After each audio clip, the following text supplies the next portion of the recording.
So how have you been growing your ability to think over the years?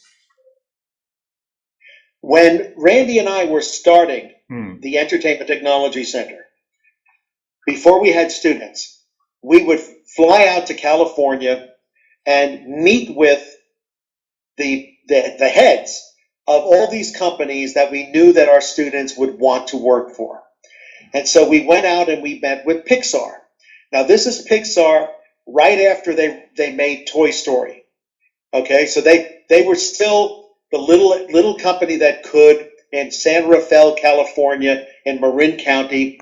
And Randy and I were like taking bets because we were going to ask them being John Lasseter, the Chief Creative Officer of Pixar, and Ed Catmull, the Chief Technology Officer, if there is only one class that they would want every Pixar employee to have taken, what would that be?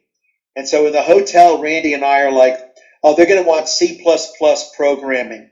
No, they're going to want C# programming. No, they're going to want this. We go meet in the meeting. We ask that question. And Ed Catmull, the Chief Technology Officer, says, improvisational acting. And I'm like, huh?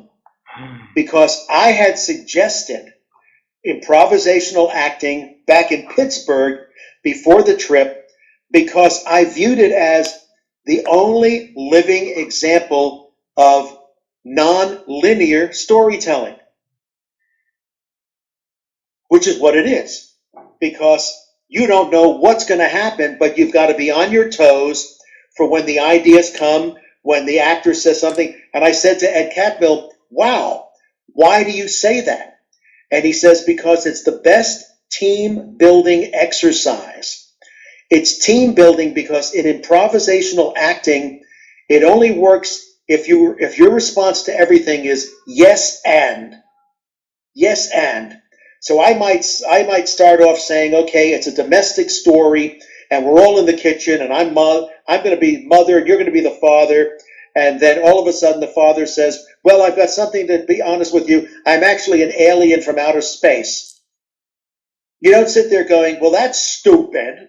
That's stupid. Instead, you've got to go, okay, didn't see that coming. All right, let me build upon that. Uh-huh. And so I've always made it a point to willfully engage in something I don't know, but which is popular among a particular demographic, like young people.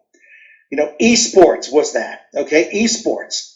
I didn't know what the hell esports was until, like in Korea, they have what are called PC bong, and bong is Korean word meaning room, so PC room, and you go in there and they're playing video games. It's like, okay, all right.